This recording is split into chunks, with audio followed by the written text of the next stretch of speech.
Hello hi friends, welcome to Swapna garden and cooking బ్లాగ్కి స్వాగతం. ఈరోజు నేను ఒక మంచి రెసిపీ తయారు చేయబోతున్నాను. అది ఏంటి అంటే, ఈ రెసిపీ చేయడానికి కారణము ఇప్పుడు మనకు ఎలక్షన్స్ నడుస్తున్నాయి కదండి. ఈ టైంలో మా పిల్లలకు కూడా హాలిడేస్ ఇవ్వడం జరిగింది కాబట్టి ఇంటికి వచ్చారండి. వాళ్ళు మళ్ళీ హాస్టల్కి వెళ్ళేటప్పుడు తీసుకెళ్తామని చెప్పేసి నన్ను మైసూర్ పాకు చేయమన్నారు. ఇంతకుముందుకు నేను ఎన్నోసార్లు మైసూర్ పాకు చేశానండి. ఇప్పుడు మీకు నేను ఎప్పుడు వీడియో పెట్టలేదు. బట్ ఇప్పుడైతే నేను కొలతలతో మీకు పక్కా కొలతలతో చూపిస్తున్నాను. నేను ఒక కప్పు శనగపిండి తీసుకున్నాను. అందులో కొంచెం వంట సోడా తీసుకున్నానండి. ఇలా మొత్తం జల్లించుకున్నాను. అందులోనే ఒక పించ్ ఆఫ్ సాల్ట్ అనేది కలుపుకున్నానండి. మొత్తం ఇలా మిక్సింగ్ చేసుకొని నేను ఆయిల్కి మరియు షుగర్ని మనం ఏదైతే తయారు చేస్తాం కదండి, మనము చక్కెర పాకం అంటారు. చక్కెర పాకం తయారు చేయడం కోసం అనేసి చక్కెరని నేను కొలతలతో పోసుకుంటున్నానండి. అన్ని పర్ఫెక్ట్ కొలతలతో అయితే చాలా చక్కగా మృదువుగా వచ్చేస్తుంది, స్మూత్గా చాలా బాగుంటుందండి. ఇందులో నేను నెయ్యితో కూడా తయారు చేస్తాను ఫ్రెండ్స్. కాకపోతే ఇప్పుడు నేను ఏదైనా నార్మల్గా మన ఇంట్లో ఏవైతే ఉంటాయో వాటితోటే చేస్తున్నాను. ఇప్పుడు నేను 1.5 కప్ షుగర్ తీసుకున్నాను. దాంట్లో హాఫ్ గ్లాస్ వాటర్ పోస్తున్నానండి. పక్కనే మనము ఆయిల్కి కడాయి పెట్టుకోవాలి. నేను ఆయిల్ వేసుకుంటున్నానండి. ఆయిల్లో కొంచెము గీ కూడా వేస్తున్నాను, అంటే నెయ్యి కూడా వేస్తున్నానండి.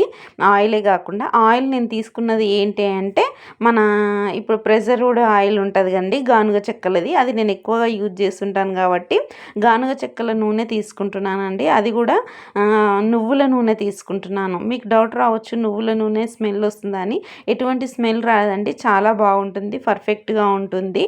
మనము న్యాచురల్గా ఆర్గానిక్గా ఉన్న వాటిని యూజ్ చేస్తే బాగుంటుందని చెప్పి నేను వీటిని తీసుకున్నానండి. ఇప్పుడు నేను కొలతలతోనే చూపిస్తున్నాను ఫ్రెండ్స్. ఎందుకంటే మీకు పక్కా కొలతలు తెలిస్తే ఎటువంటి పొరపాటు జరగకుండా చక్కగా మీరు కూడా రాని వాళ్ళు కూడా చేసుకోవచ్చు అనేసి చూపిస్తున్నాను.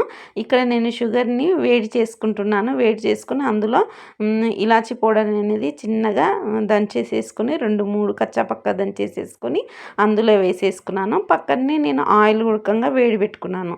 ఇప్పుడు మనం ఒక బౌల్ తీసుకొని బౌల్కి కొద్దిగా నెయ్యి వేసేసేసి మొత్తము స్ప్రెడ్ చేయాలండి. ఎందుకంటే ఇది మనము ఎప్పుడైతే ముక్కలుగా మైసూర్పాకు ముక్కలుగా కట్ చేసుకోవడానికి వీలుగా ఉంటుంది. బౌల్ అనేసేసి ఆ బౌల్లో నేను కేక్ బౌల్లో పోసుకుంటున్నానండి. నేను నూనెలో నెయ్యి కూడా వేసి పెడుతున్నానండి. 2 మిక్సింగ్ చేశాను. ఇక్కడ నేను కొంచెం ఫుడ్ కలర్ యూజ్ చేస్తున్నాను ఫ్రెండ్స్. ఎందుకోసం అంటే సేమ్ మైసూర్పాకు లాగానే రావాలి, పిల్లలకు గురకంగా తినేటప్పుడు ఆ ఫీలింగ్ అనేది రావాలని ఈసారి అయితే నేను కొంచెము మన ఎల్లో ఫుడ్ కలర్ అయితే వేసుకుంటున్నాను. వేసుకొని ఇలా మనం పాకం వచ్చినప్పుడు తీగ పాకం ఒకసారి చెక్ చేసుకోవాలి.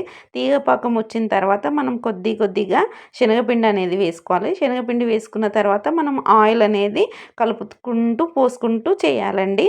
ఇందులో మైసూర్ పాకులో మనం స్మూత్గా వచ్చేది ఒకటి ఉంటుంది, గట్టిగా వచ్చేది ఉంటుందండి. మీరు చూసేటప్పుడు స్ట్రెచ్చర్ మొత్తము స్మూత్గా అనిపిస్తుంది, కానీ అది మొత్తం మనము ఏదైతే మనం కంటైనర్లో పోసుకున్న తర్వాత స్ప్రెడ్ అయిన తర్వాత మాత్రం చాలా బాగా గట్టిగా మృదువుగా వచ్చేసిందండి. టేస్ట్ కూడా చాలా బాగున్నది. నేను మొత్తం ఇది అయిన తర్వాత మీకు ఒకసారి మళ్ళీ చూపిస్తాను.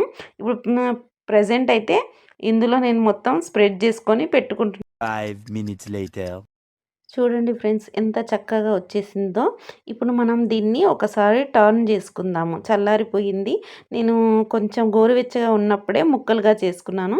ఇప్పుడు టర్న్ చేసేసుకొని ఒకసారి మనకు ఆల్రెడీ మనం పైన ఏవైతే చాకుతో మనము ముక్కలుగా చేసుకోవడానికి చాకుని యూజ్ చేస్తామో అప్పుడే బ్యాక్ సైడ్ కూడా మనం టర్న్ చేసుకున్నప్పుడు పడుతుందండి.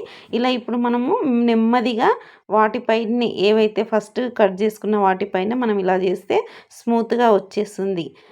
ఈ మైసూర్ పాక్ అనేది చాలా బాగా గుల్లగా మృదువుగా నోట్లో కరిగిపోయేటట్టు వస్తుంది ఫ్రెండ్స్. మనం కొలతలతో చేసుకున్నప్పుడు చాలా బాగా వచ్చేస్తుంది. ఎందుకంటే తెలియని వాళ్ళకు కూడా తెలుస్తుందని ఈ వీడియో చూపిస్తున్నానండి. ఈ వీడియో మీకు నచ్చుతుందని నేను అనుకుంటున్నాను ఫ్రెండ్స్.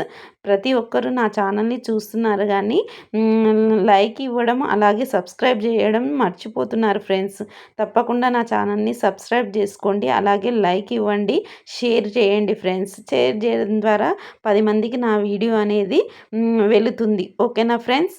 చూడండి ఇప్పుడు ఎంత చక్కగా వచ్చేసేసాయో అసలుకి లోపట మొత్తం మనకు గుల్ల గుల్లగా మన ఏమంటారు బబుల్స్‌గా మధ్యలో ఇలా సేమ్ మనం బజార్‌లో కొన్న వాటిలాగానే చాలా బాగా అద్భుతంగా వచ్చేసేసాయి. నేను వీటిని తయారు చేసిన తర్వాత ఒకసారి టేస్ట్ చూపిస్తానండి. చాలా బాగా అద్భుతంగా అయితే వచ్చాయి ఫ్రెండ్స్.